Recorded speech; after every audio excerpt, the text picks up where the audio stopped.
Ok, vamos mergulhar fundo no universo das compras públicas aqui no Brasil. É um mundo de alto risco, sabe? Onde contratos bilionários podem, de um lado, transformar cidades inteiras, ou, do outro, virar um alvo fácil para corrupção. 11 bilhões de reais. Pensa nesse número. Esse é o valor de um único contrato, para 15 anos de operação de todo o sistema de ônibus de Campinas, uma cidade com mais de 1 milhão de pessoas. É muita coisa, né? E se 11 bilhões já parece um absurdo, olha só isso. 5 bilhões de reais. E isso é para um pedaço só, uma parte de uma nova linha de metrô em São Paulo. A gente está falando de cifras que são até difíceis de imaginar. Então, com tanto dinheiro em jogo, não é surpresa que as compras públicas acabem virando um verdadeiro campo de batalha, né? Estamos falando de como o governo compra literalmente tudo, desde um simples clipe de papel até um metrô inteiro. E é um processo tão, mas tão importante que, infelizmente, acaba atraindo o crime organizado. Um exemplo disso foi a Operação Vassalos da Polícia Federal, que escancarou um esquema de fraude em licitações. Beleza, então como o Brasil está tentando arrumar essa bagunça?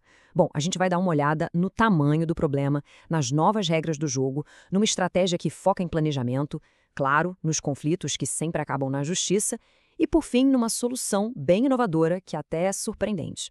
Certo? Vamos começar pelo começo, entendendo a dimensão do que está em jogo. Porque, no fundo, não são só números, né?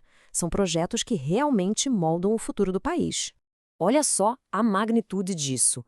11 bilhões em Campinas, 5 bilhões em São Paulo. E é bom reforçar, isso não é só dinheiro no papel.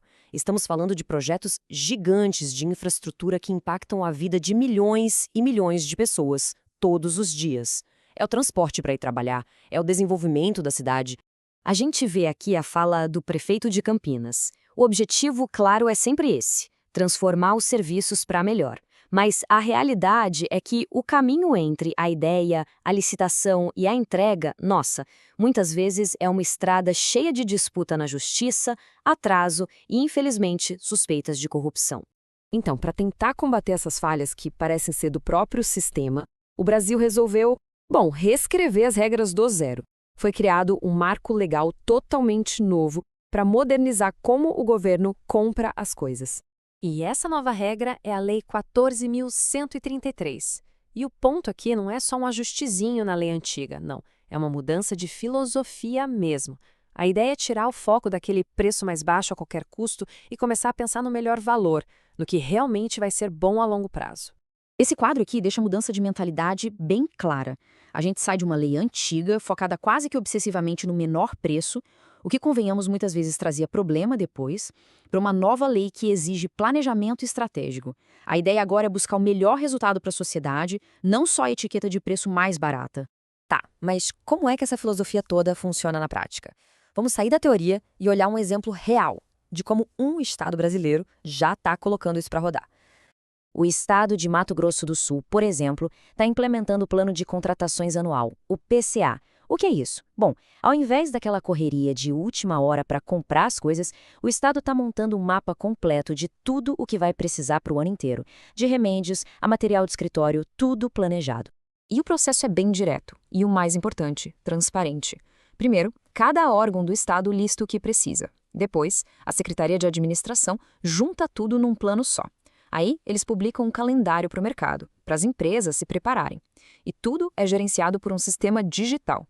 A ideia, como disse o próprio secretário, é trocar o improviso por uma gestão com base em dados onde todo mundo pode acompanhar. E os benefícios são claros, né?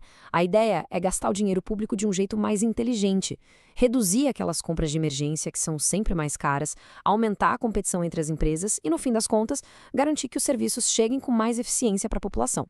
Mas, claro, nem tudo são flores. Mesmo com o manual de regras no vinho em folha, a realidade é que o mundo das licitações continua sendo um campo minado jurídico.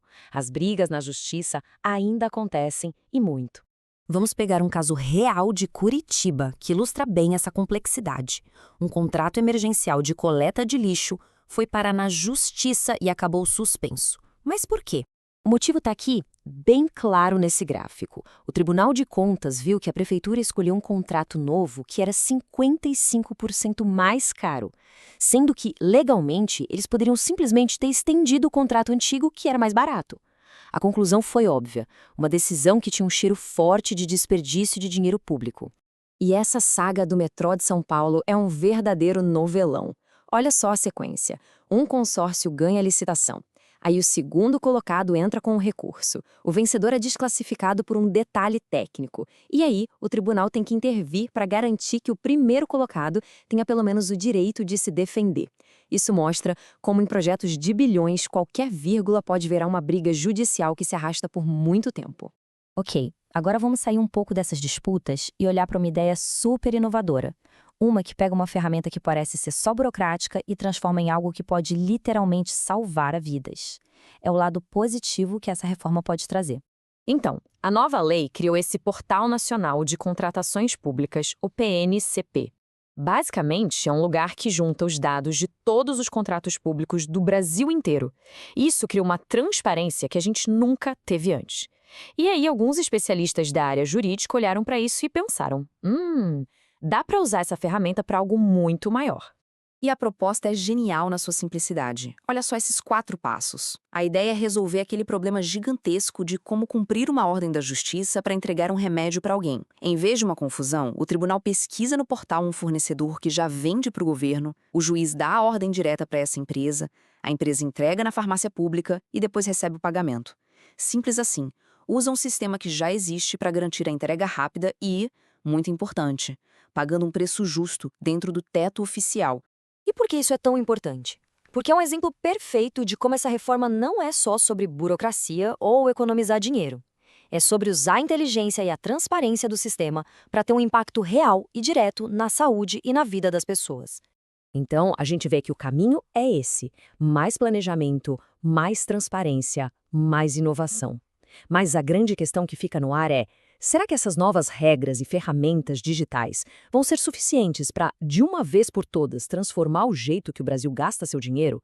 Ou será que os velhos problemas de ineficiência e corrupção vão só encontrar novas formas de aparecer? A jornada para reformar um sistema desse tamanho, bom, ela está só começando.